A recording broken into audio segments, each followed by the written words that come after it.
Eccoci qui con Ilaria Turi. Come detto appunto in trasmissione, abbiamo l'onore e il piacere di fare 4 chiacchiere con Ilaria, concorrente, come molti di noi ricordano, del Grande Fratello 2004.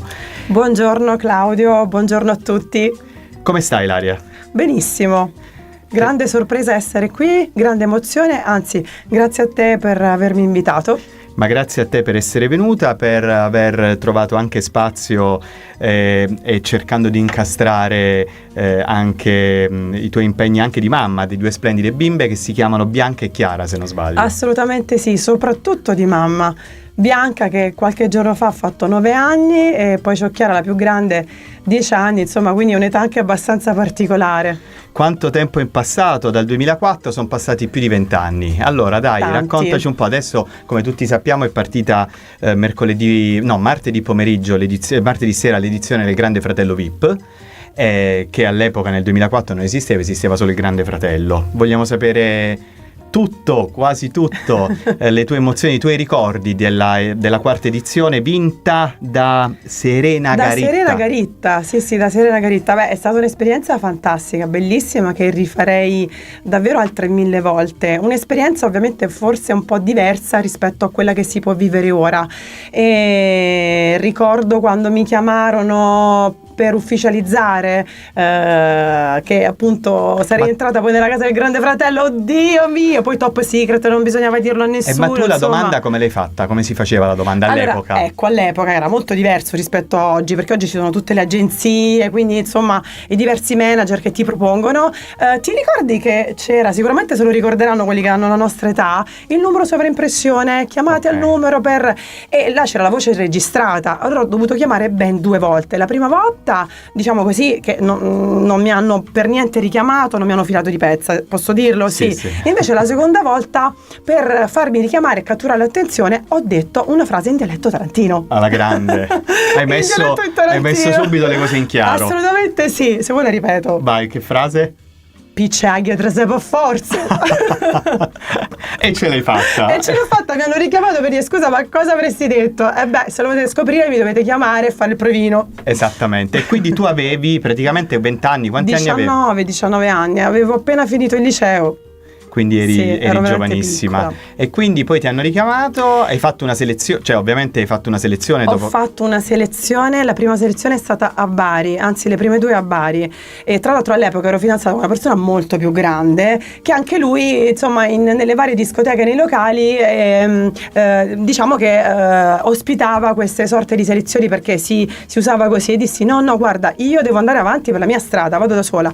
Andai a Bari, mi chiamarono poi la seconda volta sempre a Bari e poi invece a Roma, e quindi è stata, insomma, passo passo sono arrivata fin lì davvero con le mie gambe. Poi la sorpresa di mio padre, La sorpresa di tuo padre, perché che lui non ha fatto niente, manco un provino, e si è ritrovato praticamente dentro la casa del Grande Fratello grazie a me. Perché tu realmente non sapevi, quando hai scoperto che sarebbe venuto tuo padre? Il giorno della diretta, la prima sera fondamentalmente. No, non lo sapevo assolutamente, perché io ho raccontato un po' della mia storia. Ero fidanzata all'epoca con una persona molto più grande, la stessa età di mio padre, e quindi poi ho avuto insomma anche una vita abbastanza movimentata, ho vissuto in tantissime città italiane, e quindi diciamo che all'epoca gli autori del Grande Fratello mi guardavano un po' così come per dire ma sta dicendo la verità, non è vero? Volevano sentire le opinioni di mio padre. Poi è un tipo molto solare, molto simpatico. Ce lo ricordiamo. Anzianotti, ciao Anzianotti se mi stai ascoltando. Grandissimo Anzianotti.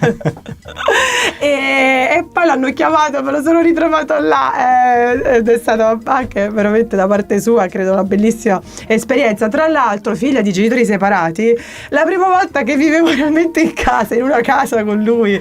Quindi tu che ti volevi fare un'esperienza unica, ti sei ritrovata con mio padre a farla questa esperienza con tuo padre. Infatti. Ci fermiamo un attimo e riprendiamo subito. Eccoci, siamo di nuovo qui. Abbiamo dimenticato di dire una cosa molto simpatica. Il buon Claudio ha fatto uno scherzo di Ilaria. Sì, questo è un periodo di molti scherzi. E quindi non ho avvisato Ilaria che non si trattava solo di una radio, ma anche di una teleradio. E quindi non ho detto che ci sarebbe stato un video. E Ilaria porta gli occhiali, sì. E quando non porta gli occhiali le lenti a contatto, e non ha né occhiali né lenti a contatto. Quindi io non vedo niente, non so se si vede, non vedo niente, perché probabilmente non guardo sempre in camera, ecco, diciamolo, perché sennò mi prendono un po' così.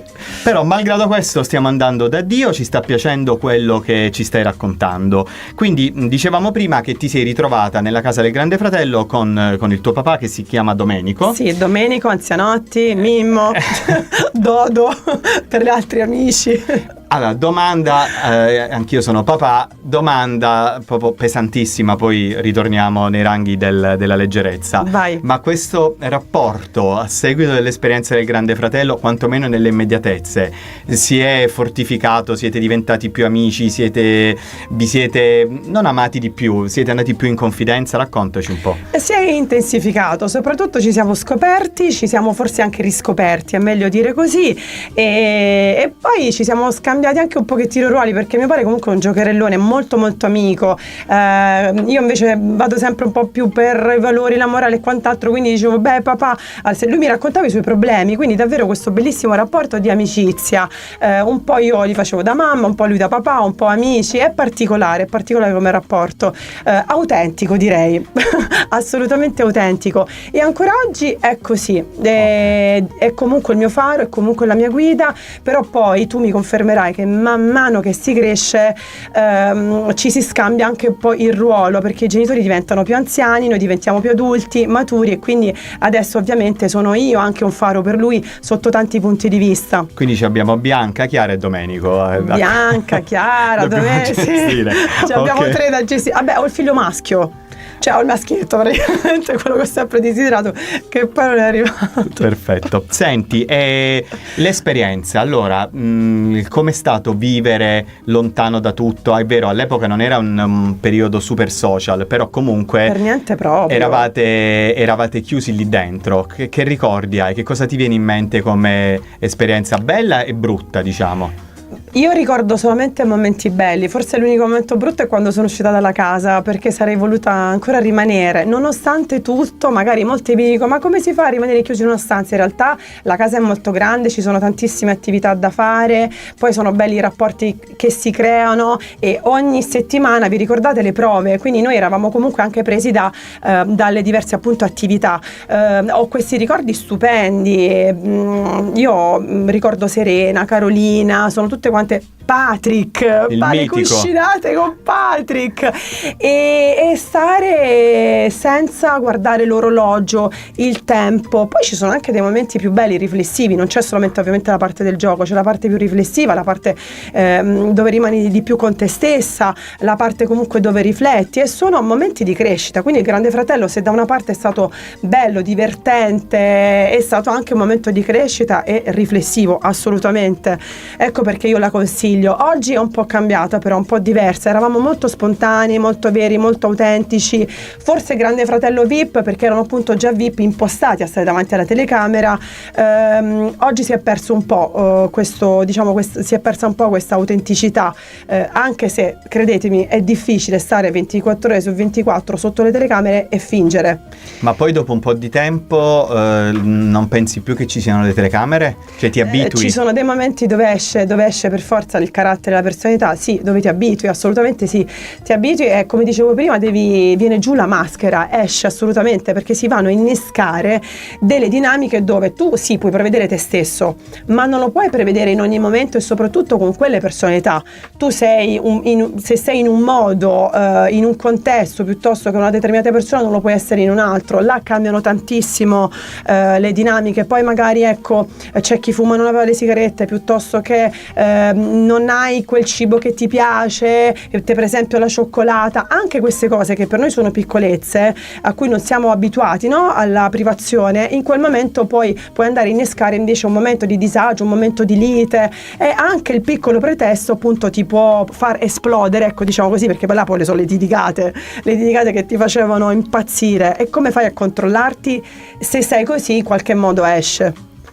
Altra pausa, grazie alla regia, che poi la tua esperienza all'interno della casa del Grande Fratello l'hai raccontata anche in un libro nel 2009 che si chiama Il mio Grande Fratello. Che bella esperienza anche quella. Credo che è il primo libro, immagino, che tu abbia scritto. Il primo e l'ultimo, Claudio. Cioè, io ho già tediato in questo modo i lettori, ma figurati, insomma, se dovessi scrivere un altro libro. No, però è una cosa bellissima. Guarda, sono stata felice perché quando ero piccola scrivevo tanto. Questo è un mezzo, uno strumento che oggi i ragazzi utilizzano poco, purtroppo, perché adesso siamo sommersi appunto di social piuttosto che questi strumenti di comunicazione molto digitali, e quindi all'epoca invece io prendevo carta e penna e scrivevo, e ho avuto la fortuna di poter scrivere un libro, quindi di raccogliere tutte le mie idee, tutti i pensieri e soprattutto le mie esperienze e racchiuderle in questo libro qua.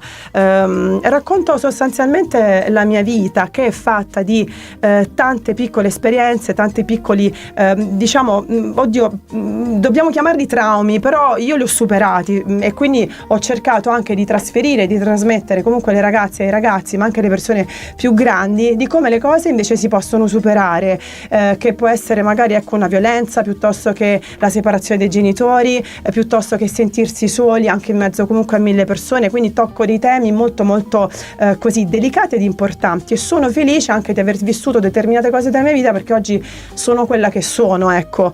Non è sempre come vogliamo, però questo libro proprio è incentrato su questo tema. Non è sempre come e dove vogliamo, ma se tu lo vuoi puoi arrivare all'obiettivo.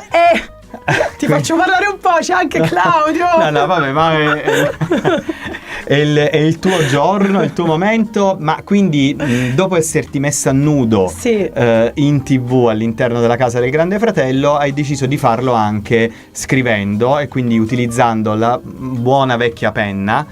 Adesso ormai non utilizziamo più la penna, ma utilizziamo il pollice per scrivere. Quindi io ti ringrazio anche per questo contributo che ci stai dando sul lavoro interiore che hai fatto su te stessa, come se quello del 2004 non fosse bastato. Vabbè, ma perché comunque è sempre un andare avanti nel volersi conoscere. Ma pensare anche agli altri, perché quando tu scrivi non scrivi solamente a te stesso, ma anche agli altri e per gli altri.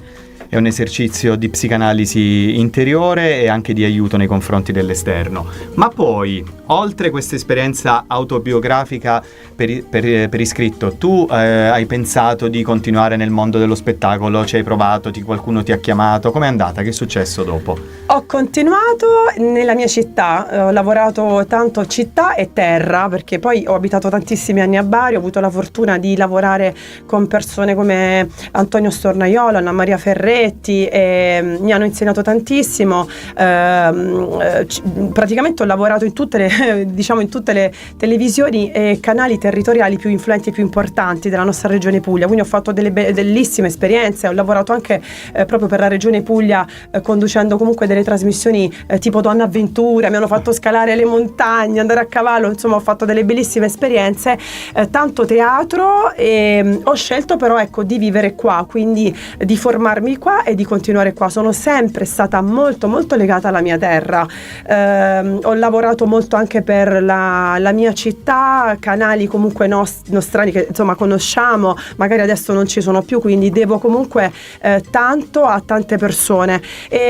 Ma come la vedi Taranto in questo periodo? Come la vedo? La vedo che è una città, come tu ben sai, che ha tantissime potenzialità. È una città che ha tante potenzialità, una città che potrebbe comunque fare molto di più. Adesso aspettiamo anche i Giochi del Mediterraneo. È una città che dovrebbe essere rieducata sotto alcuni punti di vista, perché tendiamo sempre molto ad addossarci la colpa, e invece dovremmo essere molto più uniti, ci dovrebbe essere più condivisione e più collaborazione. Quindi lavoro, quando si dice di gruppo, proprio di rioni, e promuovere delle attività tutti insieme. Quindi i primi dobbiamo essere noi a metterci in gioco, oltre che ovviamente la parte politica e amministrativa, però dovremmo iniziare a fare passi noi, senza sempre dire quello non ha fatto, quello non ha fatto. Benissimo, chiudiamo il nostro intervento e soprattutto grazie per esserci venuta a trovare. Grazie a te, Claudio. Per essere venuta sia a Radio Cittadella che a Buongiorno Taranto, trasmissione in cui io faccio il disturbatore di Francesco Casula. Ci lasciamo con una domanda. Ma tu il Grande Fratello VIP che è in onda in questo momento lo stai vedendo?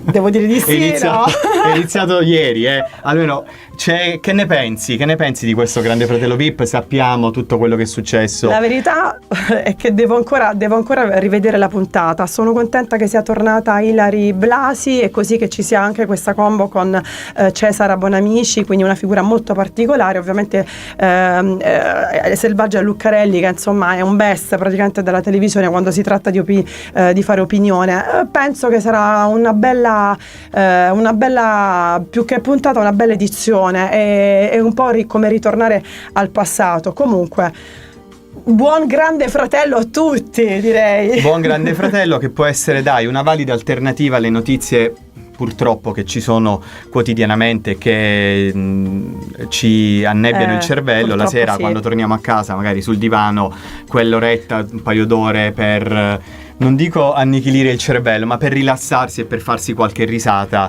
ci sta. Bene. Non abbiamo più minuti, vero? Quanto ci rimane? Vai.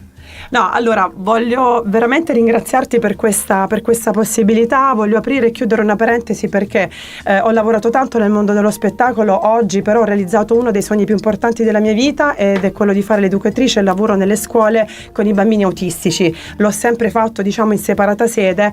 Vorrei semplicemente sensibilizzare ho l'occasione e promuovere veramente le persone che mi stanno appunto ascoltando ad avvicinarsi di più a questo mondo, perché l'autismo, ricordiamo, non è assolutamente una malattia, e ci sono insomma queste persone che possono tranquillamente lavorare, studiare, avere relazioni, quindi dobbiamo essere più comprensivi, inclusivi, ed è veramente una società questa che promette bene. Ecco, volevo semplicemente lanciare questo messaggio. Grazie mille, grazie soprattutto per quello che ci hai detto, per questi bambini che sono speciali, che hanno bisogno, tutti i bambini hanno bisogno dei grandi, dei genitori, degli adulti che gli stanno vicino, ma i bambini speciali hanno ancora più bisogno di noi. Un abbraccio forte a tutti e ci vediamo presto con Buongiorno Taranto e con Radio Cittadella. Grazie Ilaria Turi. Ciao a tutti, grazie Claudio, grazie a voi.